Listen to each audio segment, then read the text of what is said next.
किसी को मारने की सबसे ऊंची हद क्या है? एक हादसा पैदा करना। सबसे पहले निशाना बने शख्स की लोकेशन तय कर लो, फिर बस इंतजार करो एक ऐसी कार का जिसकी स्पीड और एंगल बिल्कुल सही हो। बस इतना ही। आदमी को ट्रैफिक हादसे में मरा हुआ घोषित कर दिया जाता है और हादसे की वजह कार का बायां अगला टायर सड़क पर पड़े शीशे से फट गया और कंट्रोल खो बैठी। असल में हत्यारे की बंदूक में गोलियां नहीं बल्कि शीशे के टुकड़े भरे थे। वो हत्यारा है माइक, टॉप लेवल का किलर, जिसका सबसे बड़ा कमाल है हत्या को हादसे का रूप देना। और उसके संगठन में हर कोई एक्सपर्ट है, जैसे ये नाक साफ करने वाला अंकल। उसने कभी अकेले एक फुटबॉल टीम को खत्म कर डाला था। उसका सबसे बड़ा शौक है टेलीफोन डायरेक्टरी से रैंडम कोई नाम चुनकर उसे मार डालना। मकसद नई नई हत्या की ट्रिक्स ईजाद करना। फिर ये कुल्हाड़ी का दीवाना, उसे सिर्फ कुल्हाड़ी से ही लोगों को चीरना पसंद है। जैसे ही कुल्हाड़ी हाथ में आती है वो सील मोड में चला जाता है, किसी को नहीं पहचानता, अपने बाप माँ को भी चीर सकता है। ये वाला है पॉइजन मास्टर, एक ऑटिस्टिक मरीज, जहर लगाने में माहिर। ट्रिक्स इतनी शानदार की आसान और असरदार। और ये सेंसस गर्ल, नाम छोटी गोल्ड, बचपन से जापान में समुराई से तलवारबाजी सीखी, ट्रेनिंग के आखिरी दिन अपने गुरु को ही मार डाला। वो आमतौर पर हसीन चेहरे से टारगेट के पास पहुंचती है। जब वो मजे ले रहा होता है तभी उसे हमेशा के लिए अलविदा कह देती है। आखिर में ये दोनों भाई दोनों स्पेशल फोर्सेस के एलीट थे। ब्लैक एंड व्हाइट किलर्स कहलाते हैं। हत्या के तरीके कमाल के, मास्करेड में माहिर। किसी खतरनाक प्लान्ड मर्डर को वो ऐसे सेट करते हैं कि पुलिस भी इसे छोटा मोटा स्ट्रीट क्राइम समझकर टाल देती है। ये छोटा मोटा उनका अकाउंटेंट है, क्लाइंट से कनेक्ट करता है, क्लाइंट की जरूरत के हिसाब से सही किलर चुनता है। उसके बीच में आने से क्लाइंट और किलर को मिलना नहीं पड़ता। क्लाइंट की प्राइवेसी सेफ रहती है। लेकिन सारे किलर्स में ओवरऑल स्ट्रेंथ की बात करें तो माइक नंबर 1, क्योंकि उसके गुरु किलर वर्ल्ड के लेजेंड रेग यानी उनका बॉस। आज माइक अपनी फिटनेस पर काम कर रहा था, तभी अकाउंटेंट का फोन आया। बोला 2 दिन पहले माइक ने किया वो जॉब, क्लाइंट पैसे देने आया था लेकिन वो खुद नहीं आ सका। माइक को खुद लेने भेज रहा है। ये रूल्स के खिलाफ था, लेकिन माइक ने ज्यादा सोचा नहीं। पैसे मिल जाए तो ठीक। वो टाइम पे लोकेशन पहुंचा, लेकिन मिला तो कोई और किलर। बिना कुछ कहे उसने माइक पर गोलियों की बौछार कर दी। मैगजीन खाली करने के बाद सोचा माइक मर गया, पलट कर चला। कितना अनप्रोफेशनल। आगे रास्ता ब्लॉक था, उल्टा मुड़ना पड़ा। तभी माइक ने जंप लगाकर उसे पटक दिया। किलर उठा, लड़ा, लेकिन सिर्फ पिटा। माइक ने मुक्कों के साथ मुंह से भी डांटा, आह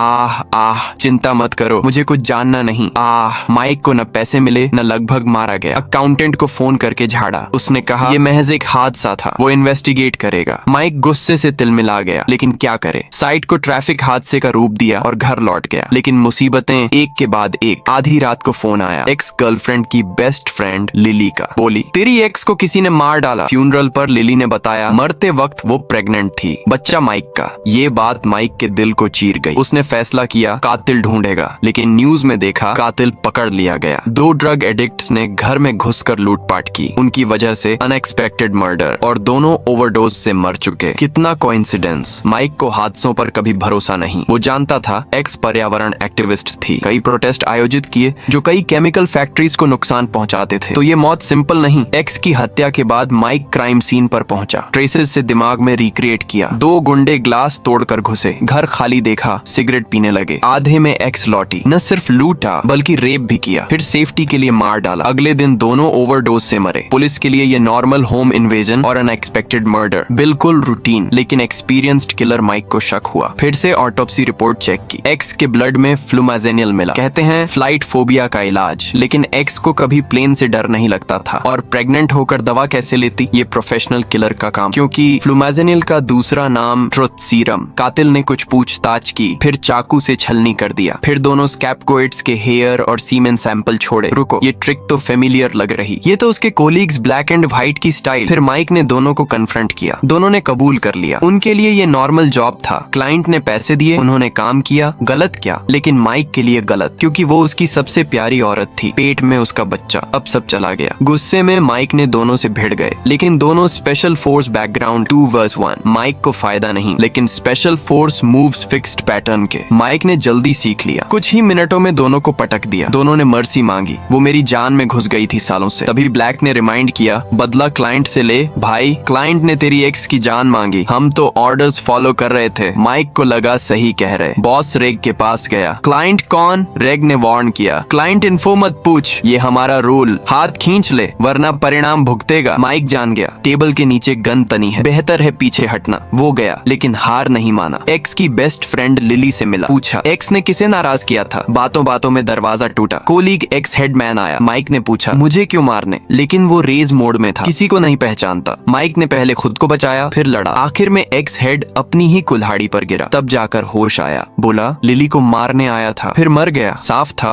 ये क्लाइंट वही है जो एक्स को मरवाया। लिली डर गई। बोली, एक्स एक ऑनियल कंपनी की इन्वेस्टिगेशन कर रही थी। वे इलीगल माइनिंग से पर्यावरण बर्बाद कर रहे थे। माइक को अंदाजा हो गया। वो सीधा अकाउंटेंट के पास थ्रेड देकर क्लाइंट डिटेल्स उगलवाई। कुछ फुट मसाज के बाद अकाउंटेंट पिघल गया। बोला, एक ऑनियल कंपनी का अकाउंटेंट मुझसे डील करता था, लेकिन ऊपर से किसने कहा पता नहीं। माइक उसी अकाउंटेंट के पास बिना बकवास डायरेक्ट तरीके से सच उगलवाया। असल में उनका बॉस ने ब्राइब देकर ऑफशोर ऑनियल राइट्स हासिल किए, लेकिन एक्स के पास ब्राइबरी के प्रूफ्स थे, तो माउथ शट करने के लिए मार डाला। और पहले माइक ने जो टारगेट मारा था वो कंपनी का एम्प्लॉई, उसी ने एक्स को प्रूफ्स दिए थे, तो उसे भी साफ करना पड़ा। फिर अकाउंटेंट ने यूएसबी दिया। ये देख, तुझे इंटरेस्टिंग लगेगा। ये लड़का च्यूइंग गम चबाता है, $10 को एंटीना पर चिपकाता, फिर कचरे के ढेर में खुद को छिपा लेता, इंतजार करता। दूसरा लड़का आता है, जल्दी $10 देखता, बिना सोचे बालकनी पर चढ़ता। तभी पहला लड़का बाहर निकलता, धक्का मारता, नीचे गिरा देता। आखिर में बॉय को अनएक्सपेक्टेड फॉल से डेड घोषित। ये लड़का था जवान माइक। हर रोज छोटे गुंडों से पिटता, और वो मरा लड़का गुंडा गैंग का लीडर। एक दिन गुंडों से भागते हुए माइक ने एक किलर को मारते देखा, फिर कई दिनों तक ट्रैक किया। 3 और मर्डर्स देखे, वीडियो बनाया। हर बार मर्डर को हाथ से करूं। माइक को ये टेक्निक पसंद आई। हिम्मत करके किलर के दरवाजे पर वीडियो से ब्लैकमेल, शागिर्द बना लो। हाँ, वो किलर था रेग, अब माइक का बॉस। रेग को लगा अच्छा रॉ मटेरियल, ट्रैकिंग में टैलेंट, मुझे इतने दिनों तक फॉलो किया, पता ही न चला। तो शागिर्दी कबूल, लेकिन पहले ब्लड ऑथ, इसलिए शुरू का वो सीन। फिर रेग ने फुल ट्रेनिंग दी, psychology, shooting, fighting, trap setting, हाथ से क्रिएट। माइक का टैलेंट कमाल। कुछ सालों में गुरु से आगे निकल गया। फिर रेग को हेल्प की, ऑर्गेनाइजेशन बनाया। रेग बैकग्राउंड में चला गया, लेकिन 20 साल की गुरु शिष्य दोस्ती। अब रेग ने पूरे ऑर्गेनाइजेशन को माइक के पीछे लगाया। क्यों? माइक ने रूल्स तोड़े, क्लाइंट इन्फो चुराई, पहले ब्लैक एंड व्हाइट आए, गोलियों की बौछार, अकाउंटेंट स्लो, छलनी हो गया। माइक ने टेबल शील्ड बनाई, फिर व्हाइट का ग्रेनेड किक से रिटर्न, व्हाइट को वेस्ट किया, मीट शील्ड बनाया, ब्लैक के बुलेट्स ब्लॉक, ब्लैक भड़का, सब गोलियां फेंकी, फिर हैंड टू हैंड। माइक ने चीट मूव से खत्म। दरवाजे पर पॉइजन मास्टर का अटैक, माइक बच गया। नीडल उल्टी ठूसी, रोटेटिंग किक से नीचे फेंका, नीचे फैट मैन। माइक बोला, तू आया क्यों? तुझे तो हराऊंगा ही। फैटी, ऑर्डर है ऊपर से। माइक ने पंच से नॉकआउट। उसका न्यू वेपन चुराया, डेथ स्टिकर। अब बची छोटी गोल्ड। ओनायल बॉस को प्रोटेक्ट करने भेजी। माइक को देखा, हिम्मत से नंगी भिड़ी, कुछ राउंड्स में किक से उड़ाया, फिर नंगी छोड़कर चाकू लिया, लेकिन लेट। माइक ने डिसआर्म, उल्टा चाकू घोंप दिया। आखिर में ओनायल बॉस टेबल के नीचे से निकला, मार मत, 10 बिलियन दूंगा। माइक हिला नहीं, चाकू से खत्म, बदला पूरा। फिर ऑर्गेनाइजेशन लौटा। रेग ने देखा अकेला, सब समझ गया। अपने बेस्ट शिष्य ने सबको साफ कर दिया। गुस्से में उठा, लेकिन माइक ने रिकॉर्डिंग निकाली, अकाउंटेंट वाला, जो ओनायल वाले से बात, सब कुछ अकाउंटेंट की साजिश। माइक को मारने का प्लान भी उसका। रेग ने अकाउंटेंट को पीटा, माइक ने डेथ स्टिकर लगाया, फौरन मरा। फिर रेग ने माइक पर गन तानी, क्योंकि ऑर्गेनाइजेशन उसकी लाइफ का काम था। सब बर्बाद, गालियां दी, लेकिन ट्रिगर न दबा। माइक तो बेटे जैसा। आखिर में माइक को निकाल दिया। जाते जाते बोला, सावधान रहना। माइक अपनी बाइक पर सवार दूर चला गया। नई जिंदगी शुरू, ऐसी जिंदगी जहां कल नहीं होता, क्योंकि हादसा कहीं भी हो सकता है।